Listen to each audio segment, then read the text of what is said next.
GMA News and Public Affairs. Walang kinikilingan, walang pinoprotektahan, walang kasinungalingan, serbisyong totoo lang.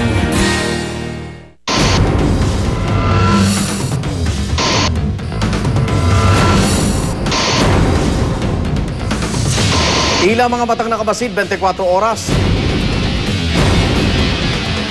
Walang kawala ang kawatan at mga magnanakaw kapag may closed-circuit television o CCTV. At ngayon, kahit maliit na establishmento, meron na ito. Gaano nga ba ka-epektibo ang mga CCTV para sa kaligtasan mo? Nung magkatalikuran na po kami, hindi po namin napansin na tinakip po sa akin illustration board. Sa kasamaan ko naman po payong. Kasi madalas ginagamit nila yung bata kasi makikita mo na pag bata, di natin pinapansin.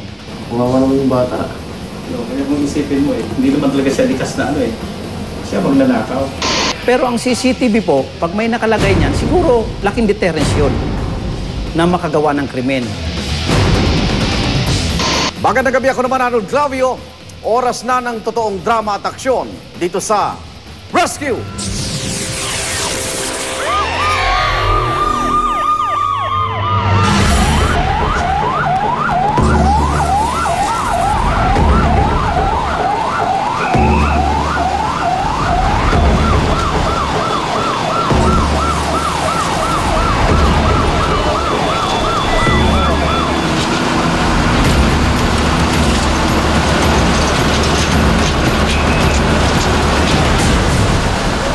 Ang sunog po natin sa Isla Puting Bato ay nagsimula ng bandang alas 4 GMT ng hapon.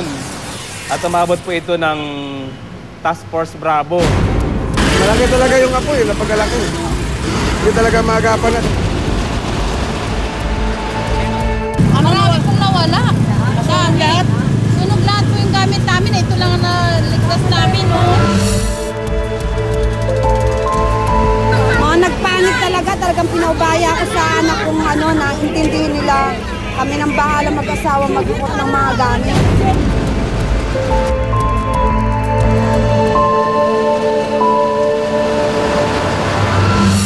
Noong Biyernes, tinupong na apoy may 500 bahay sa Isla Puting Bato sa Tondo, Maynila. Sa gitna ng naglalagablab na kapaligiran, isang kwento ng kabayanihan ang aming nasaksihan.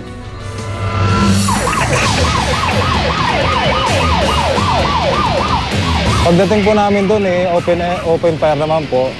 Kanya-kanya po kaming parada ng truck kasi malawak po yung yung area. Paglatag na ng hose tapos yun bomba na kami, laban na kami sa sa sunog.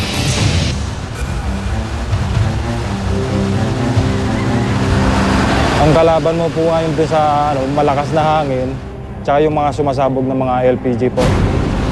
Yung mga tao naman po kasi doon, mahirapan naman silang tumawid doon sa bakod kasi may mataas yung bakod tsaka may mga barbed wire. Doon na lang po sila sa may dagat, nagtatalo na lang po sila sa may dagat para iligtas lang yung mga sarili din nila.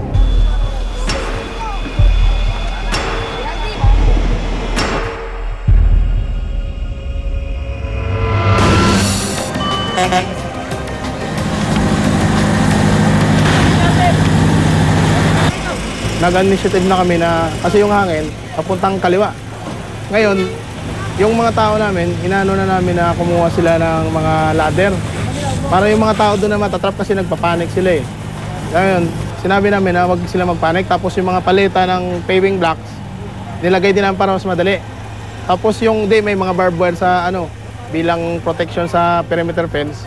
Pinagpuputol-putol ngayon namin para at least hindi sila masugatan habang nag-evacuate sila.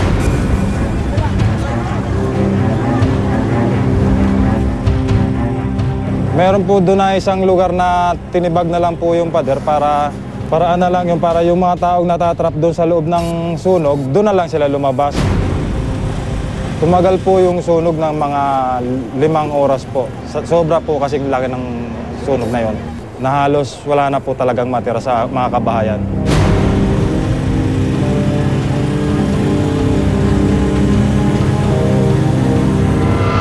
Sa gitna ng kaguluhan ng sunog, isang 7 taong gulang na batang nawalay sa kanyang ina. Huli sa akto ang isang concerned citizen na nagmalasakit para tumulong.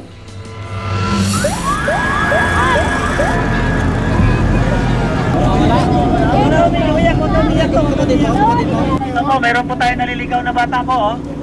Nasa bahay po ako. Napanood ko po yung balita sa TV. Kaya pumunta po ako sa sunog sa breakwater. Tsaka po tumingin po ako sa may bato, sumampa ako. Tapos pagbaba ko, nakita ko yung bata, umawak sa akin. Tinatanong ko kung saan siya pupunta.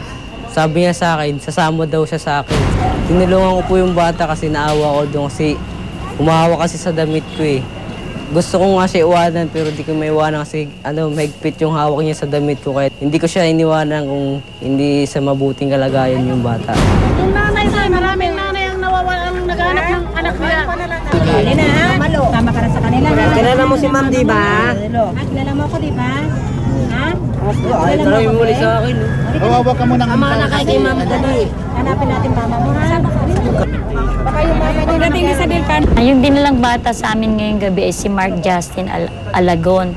Napulot siya ng isang certain Marlon Lopez. Habang yung kasi hindi pa fire out, di pa na yung sunog. So napag-desisyon na ni Mr. Marlon Lopez na ilagay muna sa custody ng Department of Social Welfare yung bata.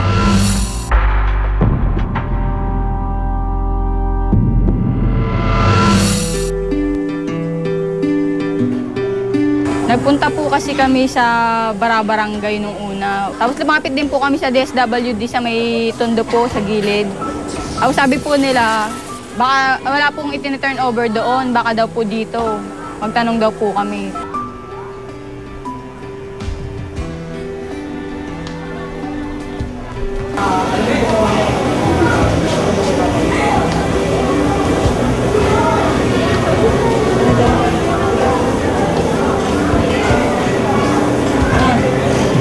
Tuwan-tuwa po, siyempre. Nakita na po siya. 3 araw po kasi nawala to.